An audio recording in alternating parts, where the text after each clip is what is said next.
Amen po mga kapatid, praise the Lord, at nakakatuwa po na makita muli ang ating pong mga chikiting. And also their mom, syempre. Praise the Lord na kayo po ay nakasama natin sa gabing ito. Tayo po mga kapatid ay tumayo at basahin po natin ang salita ng Diyos. Mark chapter 10 from verse 35.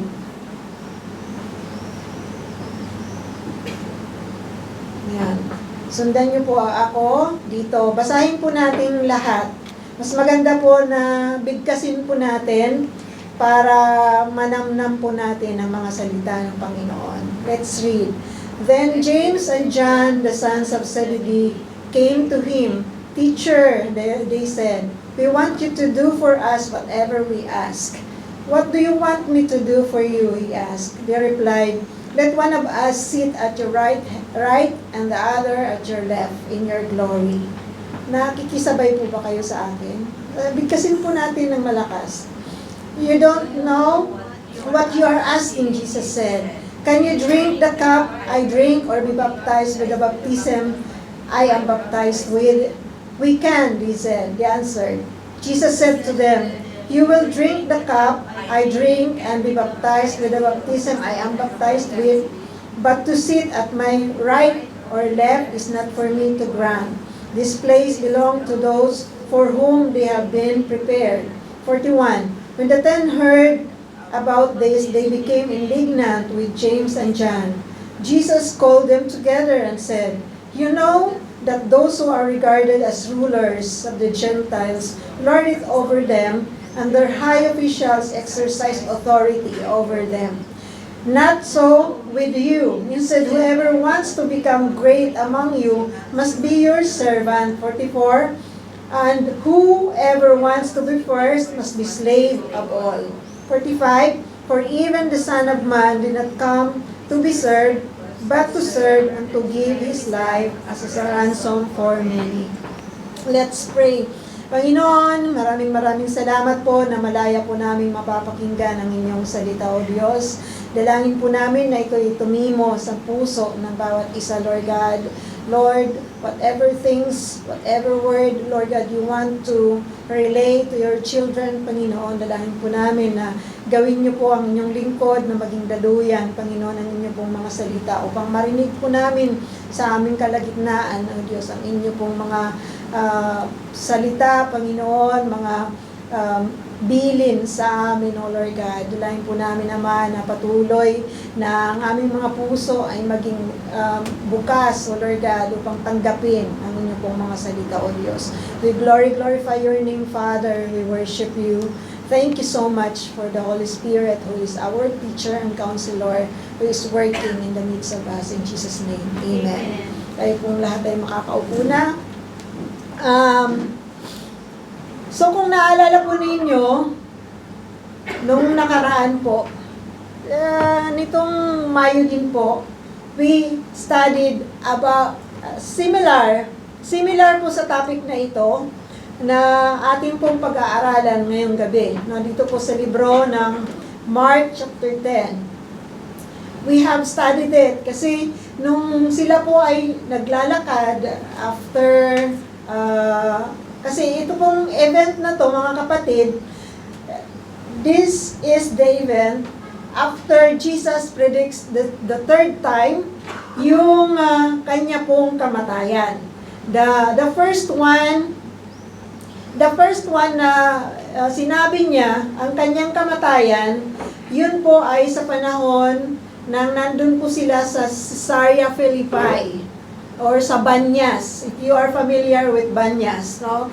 So doon sa lugar na yon, sa Caesarea Philippi, ay tinanong ni Jesus ang kanyang mga disciple kung ano ang pagkakakilala ng mga tao, anong sinasabi ng mga tao tungkol sa kanya. And they presented them that he is the Messiah, that he is the prophet, no, he is John the Baptist who came alive, is Elijah, no? So, ganun po yung kanila pong mga sinasabi. And Peter confessed, no, yung truth about who the Lord is. Sinabi po niya, no, na you are the Messiah, the Son of the living God. So that is the first time. At after nun, predict po ng Panginoong Jesus ang kanya pong kamatayan, no? But they did not focus on that. Itong si Peter, ang kanyang naging response ay sabi niya, Lord, wag naman pong mangyari sa inyo yan. Hindi po pwedeng mangyari yan sa inyo. Huwag kayong magsasalita ng masama.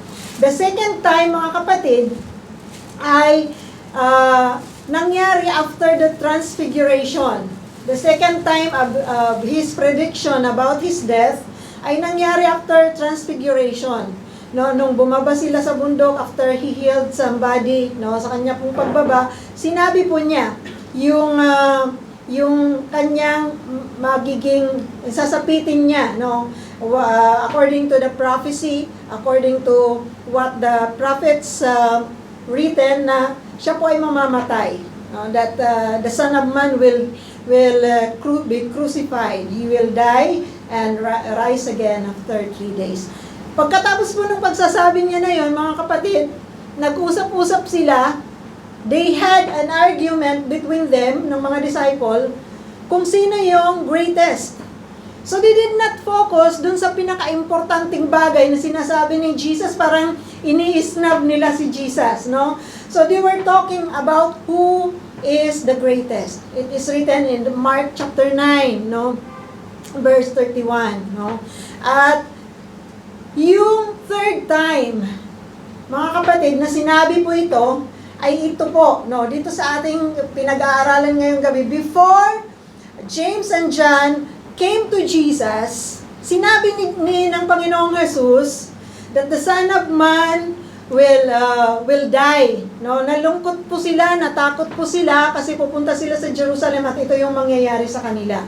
No, it was what we have studied last week, na sinabi po ng Panginoong Jesus, the Son of Man will die, and after 3 days, He will rise again. No? Hindi nila yun pinansin. Natakot po sila, but they did not focus on that. Saan po sila nag-focus? Bumalik si James and John doon sa desire ng kanilang mga puso. And they specifically came to the Lord Jesus. Hindi sila nakontento na nakipag-argue among themselves. Si James at saka si John ay pumunta sa Panginoong Jesus para mag-request instead na magtanong sana sa Panginoong Jesus, Panginoon, ano po ba yung sinasabi niyo na mamamatay kayo? Pakipaliwanag nga. Pero hindi yun yung focus nila. They went to the Lord Jesus to ask something. Not a request, but a command. At yun po yung ating pong binasa kanina. No? Si James at saka si John, mga kapatid, they were brothers na galing po sa Galilee. They were fishermen at ang kanilang tatay ay si Zebedeo. Ang kanilang nanay, as it was written in the Bible, is Salome. No? Dalawa po yung Salome sa New Testament. Yung Salome na sumayaw at naging sanhi ng pagkapugot ng ulo ni John the Baptist. At yung isang Salome ay nanay nila. No? Nanay nitong ni James at saka si John. So, hindi po sila nakontento, mga kapatid, doon sa sasabihin lamang po nila na sino kaya yung magiging greatest sa atin. They went to the Lord Jesus. And sa paglapit nila sa Panginoong Jesus, hindi sila lumalapit lang sila para mag-request, kundi yung kanila pong command sa Panginoong Jesus, yung kanilang demand sa Panginoong Jesus ay demand bakit kaya hindi si Peter ang lumapit? Di po ba? Hindi po nagsabi si Peter, Panginoon, ako po ang gawin yung right hand ninyo. Kasi matapang ako. Diba? Madami akong sinasabi. Hindi po siya nag-request. Bakit itong si James at saka si John? According to the book of John, I think chapter 19, ito pong si James and John ay mga kamag-anak ni Jesus. No, napag-aralan na po natin yan last time. Sila po ay pinsan ni Jesus. Si Mary at si Salome ay magkamag-anak. No? As according to the book of John. So si John, the writer of John is the John whom we are talking now. No? Siya po yung nagsasabi na yung sister ni Mary ay yung nanay niya. Pero hindi niya sinabi niya no, na among the women na nandun sa crucifixion ng Panginoong Jesus ay si Mary Magdalene, Mary the mother of Jesus, and her sister. No? Ang nandun. No? So, nanay po, naasawa po ni Cleopas. Cleopas is Zebedeo. No? So, yun po yung binanggit po dito. No? So, ano po ba ang problema natin ngayon? Itong dalawang kapatid na lalapit sa Panginoong Jesus, demanding something. So, yung title po ng ating pong pag-aaralan ngayong gabi, mga kapatid, you need to grow. Or, sa mabilis na salita, grow up. Grow up. No? Kailangan po nating lumago. Kailangan ninyong lumago. No? I-desire po nating lumago. So, kung makikita po natin sa dalawang ito, mga kapatid, as it is written dito po sa ating pong binasa, no? Yung makikita natin yung dalawang bagay dito sa ating pinag-aaralan. Ang mga taong immature, their action, at yung mga taong matured and their actions. No? So, signs of immaturity na makikita po natin dito sa ating pinag-aaralan. Of course, there are many things inside dito po sa ating babanggitin. Unang point po is self-centeredness. Makasarili. Makasarili sila. Ano po bang sinabi nila? Sabi dito, then James and John, the sons of Zebedee, came to Jesus, to him. Teacher, they said, we want you to do for us whatever we ask. Alam niyo yun? Wala kang choice, Panginoong Jesus.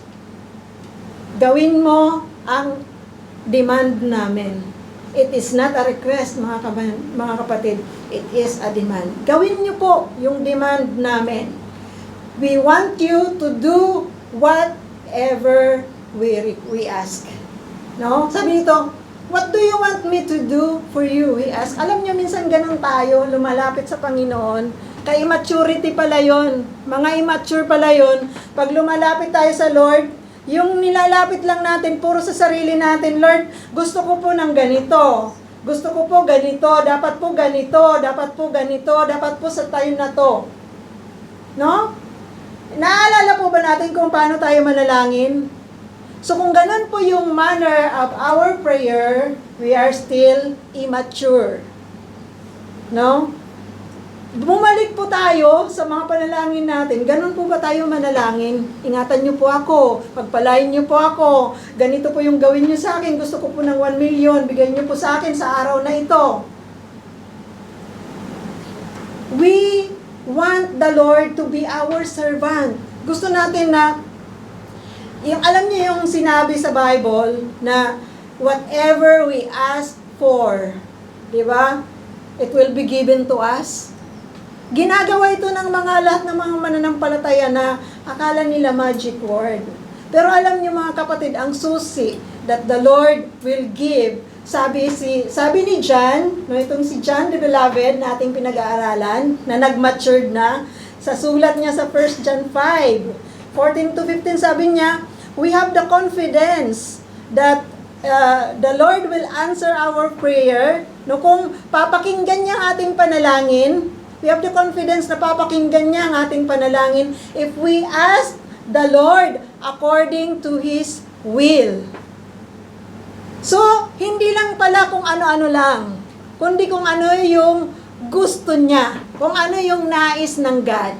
And if the Lord will listen, sabing ganun, we are confident that the Lord will answer our prayers. Yun pala yun mga kapatid, pag hindi will ng Diyos ang ating pinapanalangin, the Lord will not give what we want. So tingnan po natin kung mabibigay sa kanila itong hinihiling po nila. So ang Panginoong Jesus, ang question, what do you want me to do for you? Mga kapatid, ito po ba yung question natin sa Lord? Ano ba ang gusto mong gawin ko sa'yo? Alam nyo nung nagbigay ang Diyos ng hari ng Israel. Yung unang hari ng Israel ay kagustuhan ng tao. Yung itsura, pogi, matangkad, sabi nila yan, talagang haring-hari yung forma niya. No? So ano pong nangyari sa Israel? Nagkasala sila, parang nabaliw na itong si King Saul, hinabol-habol niya si King David kung saan-saan. Hindi naging maayos ang Israel noong mga time na yon. Bakit? It was the choice of the people, yung king nila. Kaya mga kapatid, kung ang Lord binibigay lang sa atin lahat ng gusto natin, baka mapariwara po tayo. Baka kung ano-ano nang nangyari sa atin. Kasi, di ba, unang-una tayong mga tao, mabilis magbago yung isip natin. We suddenly change our mind. Paano na lang kung ibinibigay ng Lord sa atin yung gusto natin, then we change our minds kasi, ay Lord, hindi pala yun. Hindi pala yun maganda para sa akin. Ito po. Iba na naman yung gusto natin. So, nakakabaliw yun. It is a crazy thing to ask the Lord for that. And if the Lord is really answering what we want, we will get crazy. No? So, sabi dito, they replied, let one of us sit at your right and the other at your left in your glory. So, yun yung request nila, mga kapatid, no? To be the left and the right hand of God, of the Lord Jesus. So, mayroon po silang nuggets, konti, doon sa sinasabi ng Panginoong Jesus that He will rise again. Pero alam nyo, hindi sila nag-focus doon sa sacrifice ng Lord. They focused doon sa sinasabi ng mga propeta that He will be King, that He is the King. So itong mga dalawang magkapatid, ang gusto nila ay talagang maging right hand at maging left. Alam niyo yung isang hari, di po ba? Kung sino yung pinakamalalapit sa kanya, yung kanang kamay niya at ang kanyang kaliwang kamay. So yun yung may mga magandang katungkulan. Yun yung mga trusted person niya. Akala ni James at saka ni John na para lang si Jesus, parang si Herodes lang. No? They didn't get, hindi nila na-gets ang gagawin ng Panginoong Jesus. Pero salamat, no? Kasi they have told the Lord Jesus that in your glory. So alam nila that the Lord Jesus will be glorified. The Lord Jesus will rise again at talagang maghahari siya ng buong kadakilaan. So yun lamang po yung nagets nila, but they did not know na ang paghahari ng Panginoong Hesus ay kakaiba sa paghahari ng mundo, ng mga tao sa mundo. So makita po natin mga kapatid, pag self-centered ka, ganun lang isipin mo. Ako dapat, Lord. Hindi nila sinabi doon kay Jesus na, Panginoon, lumalapit po kami sa inyo para ilagay niyo po sa right hand ninyo si Peter. Diba? Or choose kayo sa aming dalawa ng kapatid ko kung sinong gagawin yung kaliwang kamay ninyo. Pero hindi yung mga sarili ng nila. At alam niyo mga kapatid, ang nakakatuwa, sino po dito? Mga nanay po ang karamihan sa atin dito, no? Ano po ang gusto ng mga nanay sa mga anak ninyo? Gusto niyo po yung pinakamataas, the best. No? Gusto niyo po yung the best sa inyong mga anak. Di po ba? So ito pong si Mother Earth ni John at saka ni James, in the book of Matthew. Siya po ang lumapit kay Jesus. Kagaya ng sinabi dito sa ating binasa sa libro ng Mark, siya po ang lumapit kay Jesus at sinabi niya, ito ang demand ko. Mayroon akong sasabihin sa iyo, ang mga anak ko ang gawin mong kanang kamay at kaliwang kamay mo. So that is also the request of the mother. At nakakatuwa lang kasi sinama pa nila yung nanay nila. Para mag-request, siguro sabi nila, halika nga dito, Ima, kasi mas malakas ka. Kasi magkamag-anak kayo ni Ima niya. 'Di ba? Yung doda nila, yung doda ni Jesus, yung aunt niya, ang prinisenta din nitong mga dalawang batang ito. We believe na mga bata pa sila. Sabi nga, sino ba yung nagsabi na preacher? Kasi di ba kung makikita natin yung drawing or yung painting ni Da Vinci, mga matatanda na yung mga disciple doon. Pero actually, mga bata pa sila. Ang pinakamatanda lang sa kanila si Peter. Karamihan sa kanila nasa 20s. No, si Jesus nasa 30. Imagine ninyo, mas matanda yung mga picture na nandun, di po ba? Si Jesus nga ang pinakabata doon eh. Pero kung tutusin, hindi. No? Mga bata pa yung mga disciple at that time. No, kasi kung hindi po sila mga bata, paano nilang kung 40 na sila? Sa kanilang pagmiministeryo, hindi na nila kaya yung maglakad, no? Mahirapan na sila, tapos hinahabol pa sila ng mga persecutor na mga religious people. So, sabi po dito mga kapatid, sa 2 Corinthians 10:12, we do not dare to classify or compare ourselves with some who commend themselves when they measure themselves by themselves and compare themselves with themselves, they are not wise. So, sabi nitong si Pablo, no? Sabi ni Pablo, hindi kami nagmamataas. No? Yung mga iba dyan, kinukumpara nila ang sarili nila wala sa ibang tao, kundi sa kanila ding mga sarili. Kinukumpara nila ang kanilang mga sarili sa kanilang sarili din. No? Sabi sa Philippians 2, verse 3-4, kasi nga mga kapatid, self-centered. So pagka self-centered ka, lagi mong sinasabi, ako, ganito ako, ako, ganyan ako. Kahit yung parang gusto mong maging kaawa-awa ka, sasabihin mo rin, ako, kawawa ako. Diba? Kasi puro ikaw lang eh. Ang tingin mo sa sarili mo, ikaw lang importante. No, ganun ang mga self-centered na tao, mga egoistic people. Sabi sa Philippians 2:3-4, do nothing out of selfish ambition or vain conceit. Rather, in humility, value others above yourselves, not looking to your own interest, but each of you to the interest of others. So, kailangan pala mga kapatid ganun. Hindi lamang tayo nagpo-focus sa ating mga sarili, kundi we also mind other people. At makikita natin dito sa verse na to mga kapatid that we in humility value others above ourselves. No? Kailangan pahalagahan natin yung iba, hindi yung paano ako, sinong kasama ko, paano ako nung kakainin ko, paano ako hindi ako makakatulog. Di ba yung parang ganon ang atin pong iniisip. So, that is a sign of immaturity. Ang dami parang ang malamig na Patayin nyo lang yung electric fan kung nilalamig kayo. One sign of immaturity, self-centeredness. Pangalawa, mga kapatid, arrogance. Arrogance. Mayabang. Sabi dito sa verse 38-39, you don't know what you are asking, Jesus said. Can you drink the cup I drink or be baptized with the baptism I am baptized with? We can, they answered. So, alam nyo yun?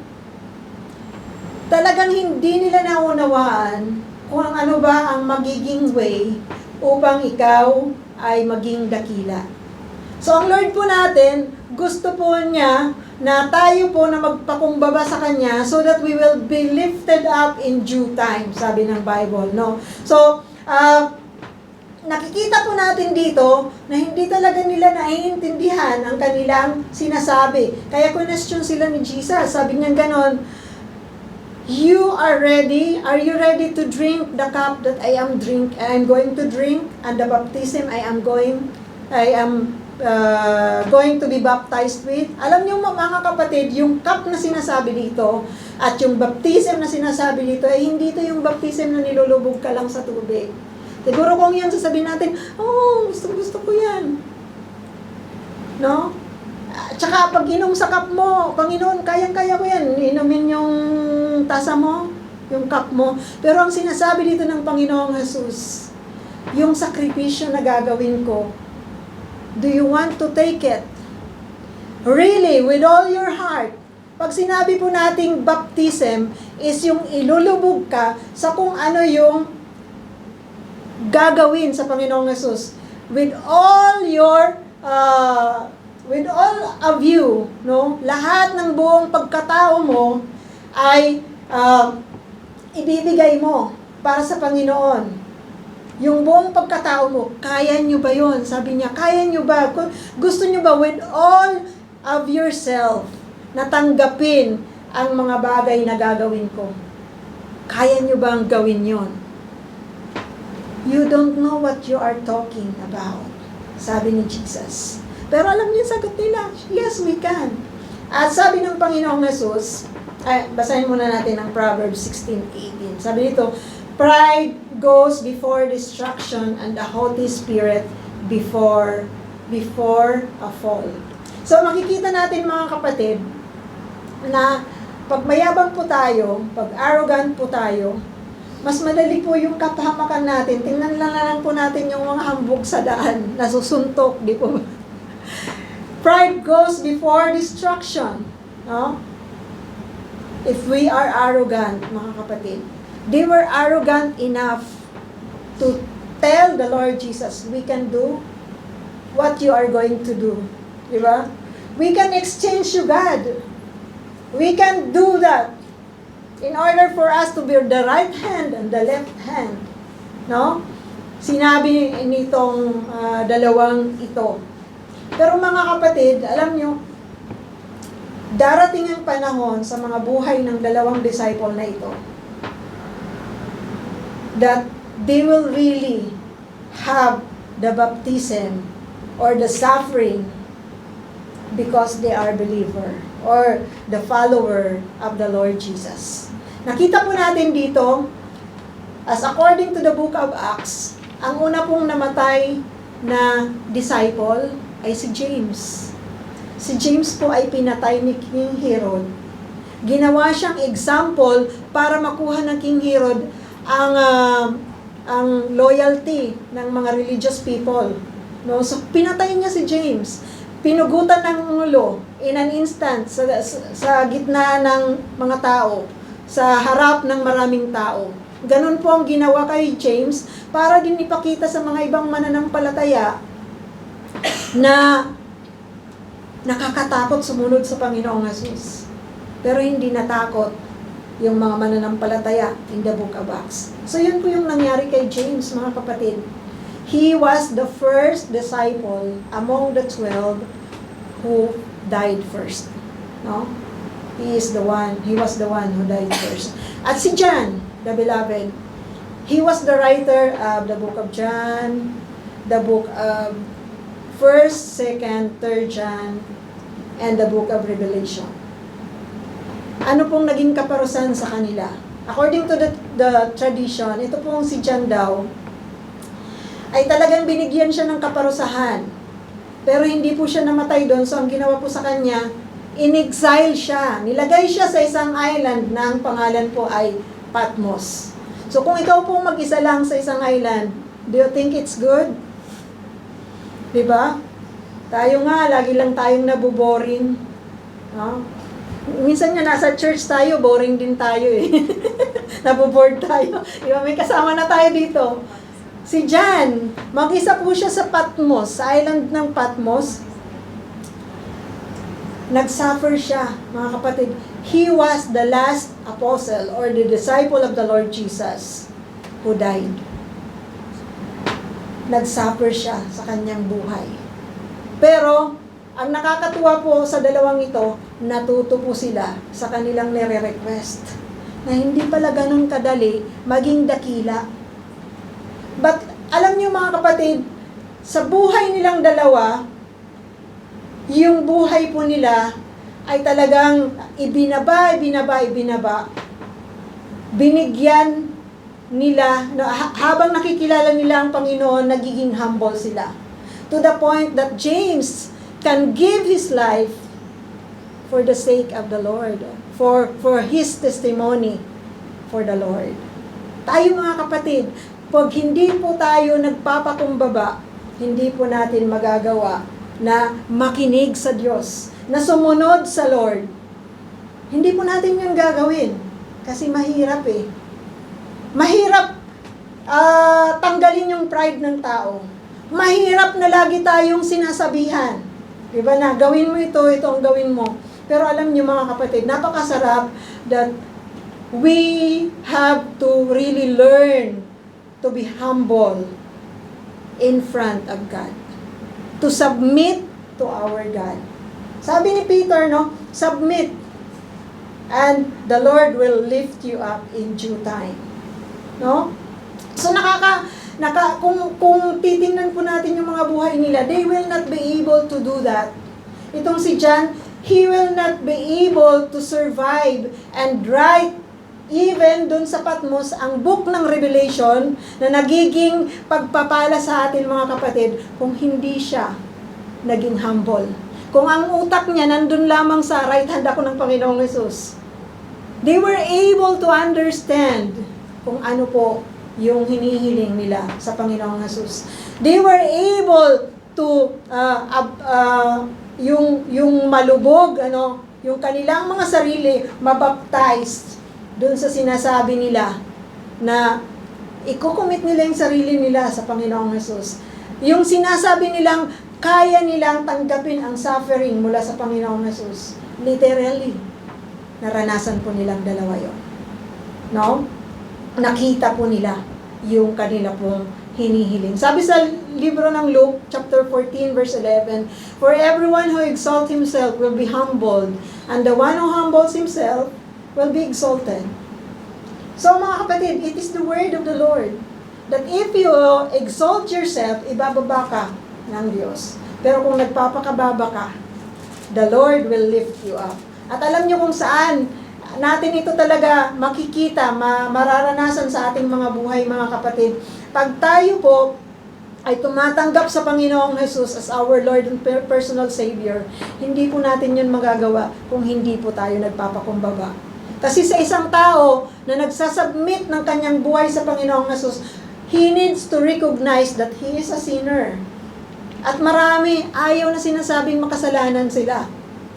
No? So kung hindi mo yun i-recognize that you are a sinner, you will not be able to receive the salvation. No? So pag tinanggap natin ang salvation, ang God, nililinis po niya tayo, inaalis tayo dun sa direction papunta sa impyerno. God is saving us from that, no? Saan po tayo nilalagay? Ginagawa niya tayong mga anak ng Diyos. So from being a sinner, from being one who is going to hell, through the Lord Jesus, God is lifting us to be His child, to be His children, mga kapatid, and co-heir of the Lord Jesus. Alam niyo yun? Kasama tayong tagapagmana ng Panginoong Jesus. Nakakatuwa na ang isang kagaya ko, tagapagmana kasama ng Panginoong Jesus. Alam mo, share kayo ng Panginoong Jesus ng mamanahin. Kung saan ang Panginoong Jesus, doon ka kasi kasama kang tagapagmana. Pero minsan, di ba, we focus doon sa mga pride natin. Number 3, na point or signs of immaturity is empty talk. Dito po sa ating binasa, mga kapatid, nakita po natin na hindi nila naiintindihan ng kanilang sinasabi, but they went on telling the Lord Jesus. Sinasabi po nila ito sa Panginoong Jesus, no? Nakakatuwa itong dalawang ito. And mga kapatid, nawa, hindi tayo manatili na hindi alam yung mga sinasabi sa Lord.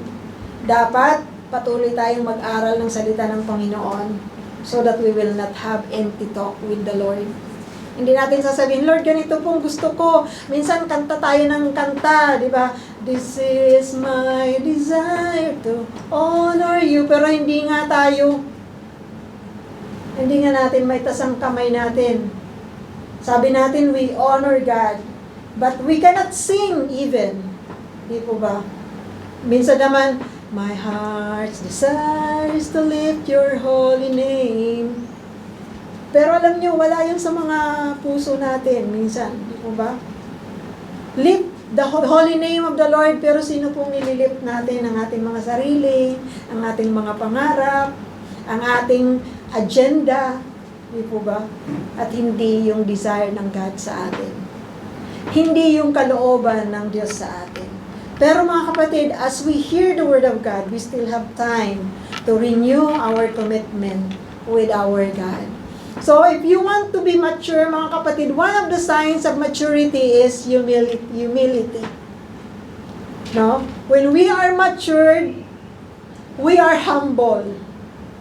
Sa mundo, iba. Di po ba? Iba yon sa mundo. Pero sa Diyos, when you are mature, you are humble. No? And another thing is willing to sacrifice or to be a servant. Basahin po natin dito muna sa verse 42 from verse 41 to 43. Sabi dito, when the 10 heard about this, they became indignant with James and John. Jesus called them together and said, you know that those who are regarded as rulers of the Gentiles lord it over them, and their high officials exercise authority over them. Not so with you. Instead, whoever wants to become great among you must be your servant. So makikita po natin dito mga kapatid, yung humbleness. Being a servant is being humble. Hindi ka po pwedeng maging servant. Tayo na mga mitapelit, minsan hindi po tayo humble, di po ba? Pag sinabi ng ating employer, nilurutsa ka. Lamat lurutsa! Di ba? Lama! Anirutsaon miat. Lama odmiat! Di ba? Naintindihan ng mga bata. Magkipro na lang kaya tayo. Lama odmiat. Di ba? Parang aksyab. Loakar ka. Aksyab. Diba? Hindi tayo servant minsan. Di po ba? Tayong lahat guilty. Hindi tayo servant. Pero di ba? But we are willing to sacrifice. Amen? Bawi-bawi doon. We wanted to sacrifice. We are willing to sacrifice. Di po ba mga kapatid? Kagaya ng sinasabi ng Panginoong Jesus dito, yung sinasabi niya yung ibang mga rulers, the Lord over. Diba yung mga mas mabababa sa kanila, but not with you. Kayo na mga giging servant, hindi dapat yun ang iniisip ninyo. James, John, hindi yun ang iniisip ninyo. Kasi kung gusto nyong maging dakila, kung gusto nyong maging right hand ko, matuto muna kayong maging servant. Matuto kayong maging humble. Matuto kayong mag-sacrifice. Kasi alam niyo mga kapatid, dito sa verse 41, nasaktan yung 10 disciple sa ginawa ng magkapatid na ito. Sabi nila, grabe naman yung dalawang yun, porket kamag-anak sila ni Jesus. Ginawa ko lang yun Pero baka mayroon silang sinabing ganun, no? Nainis sila kay James at saka kay John. Nakakasira ng relationship yung kahambugan, mga kapatid. No? Pero yung pagiging humble, mas marami tayong naririnig, mas marami tayong nagagawang mabuti. No? Verse 44 to 45. Sabi dito, and whoever wants to be first must be slave of all, for even the Son of Man did not come to serve, but to be served, and to give his life as a ransom for many. So nakakita po natin mga kapatid sa word na to. Sabi dito, hindi ka lang magiging servant, but you have to be slave of all. So pag servant tayo, kagaya ng nating mga mitapelet, we are servant, we still have, yung mga servant ng unang panahon, may ano pa rin sila, may mga pribileyo, mas nakakaangat sila. Pero pag slave ka, you will just follow whatever your master is telling you. Hindi ka pwedeng magtanong na bakit, lamalo, lamaken, bawal. Kung anong sabihin ng master mo, sabihin niya na, mamatay ka ngayon, you will obey that. Pag sinabi ng master mo, ibibigay kita sa ibang master, wala kang pwedeng sabihin. Tayo mga kapatid, pag sinabi ng mga employer natin, ani beshabuaze, ani lokakatutak, le kabirashili, tabdi shama, linisin mo yung bahay niya at ipagluto mo siya ng 1 linggo. Tapos balik ka dito. Anong sasabihin natin? Paano nangyari yun kay Sister Tessa? Anong sasabihin natin? Lama! Diba? Lalo na kung hindi naman sasabihin, altidagi, mishalemet. Pero kung hindi ganun, diba, sabihin natin, lama! Pero kung sasabihin na magbabayad siya, diba? Alam nyo, may choice ang pagiging servant, mga kapatid. Pero kung slave tayo, whatever our master says, we should obey that. At sabi ng Panginoong Hesus, if you want to be great, kung gusto nyong maging dakila, maging slave of all tayo. So hindi na po natin ito masyadong inaano kasi napag-aralan na natin ito, di ba? This May only. So yun, we have to be slave of all. So, ang sabi po dito sa Philippians, chapter 2, verse 5 to 8, sabi dito, in your relationships, sa lahat ng relationships with one another, sa mga kapatid, have the same mindset as Christ Jesus, who being in very nature, God did not consider equality with God something to be used to his own advantage. Rather, he made himself nothing by taking the very nature of a servant, being made in human likeness, and being found in appearance as a man. He humbled himself by becoming obedient to death, even death on the cross. So nakita po natin mga kapatid, ang Panginoong Hesus is the very best example. Wala na pong iba. Huwag nating titingnan ako. Huwag niyong titingnan si Sister Magdalena. Huwag niyong titingnan si Ate Nympha. Although mga kapatid na ito ay mga humble, pero minsan po ay pwede din silang magreklamo. No? Minsan po ay pwede rin silang magkaroon ng problema sa pagsunod sa Panginoon. Pero, ang ating pong Panginoong Hesus, He is the King of Kings and the Lord of Lords. Ano pong ginawa niya? He came to this world. He gave His life as a ransom for us. Siya po ang naging kabayaran. Sino po yung hari na magbabayad ng kagaya natin, ng buhay niya, para tayo hindi tayo maparusahan? Nakakita na po ba kayo? Have you heard a story na isang hari ibinigay ang kanyang sarili para sa kabayaran ng kagaya lang natin? Tayo po, sa lingwahe ng mga royalty, tayo po ay mga commoner. Mga simpleng tao. Mga hindi masyadong mahalaga.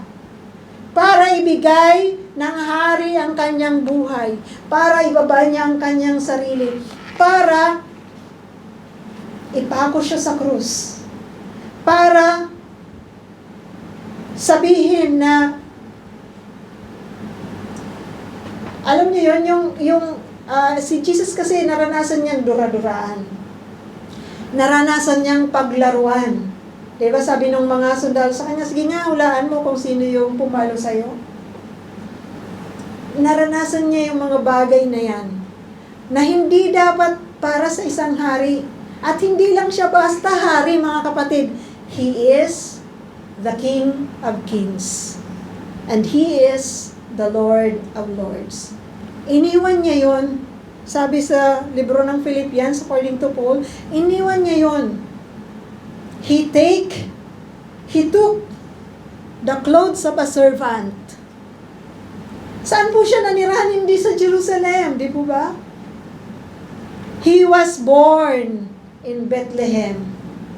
Ang Bethlehem na hindi masyadong kagandahan noong mga panahon na yon. And even now, di po ba? Maliit na lugar. Hindi sa Jerusalem, mga kapatid, kung saan ang mga prominenteng tao, mga scholar, mga learned na tao ay nakatira. Sa Bethlehem siya pinanganak. Saan siya tumira? Sa Nazareth. Isang lugar, nasabi pa nga ni Nathanael, may maganda bang mangyayari dyan sa lugar na yan? Kasi kung sa mga panahon natin ngayon, dito sa Israel, ang Nazareth ay village na maliit. Hindi siya masyadong familiar sa lahat ng mga tao. Ang Jerusalem, ang sikat, Jericho, ng mga panahon na yon. Pero ang Nazareth, hindi. Pero doon si Jesus nagbigay ng kanyang liwanag sa mga hintil na nakapaligid doon sa Sea of Galilee. Saan siya nanirahan nung nagme-ministeryo siya? Hindi siya nag-build ng malaking bahay, ng palasyo, ng opisina na maganda.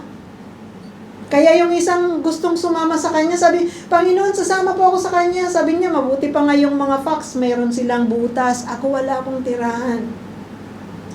Kaya we have to really be humbled, mga kapatid, kung minsan ang dami-dami nating mga gustong abutin sa buhay. Pero ang Panginoong Jesus natin, napakasimple ng buhay niya. He did not made an example ng luxurious na buhay.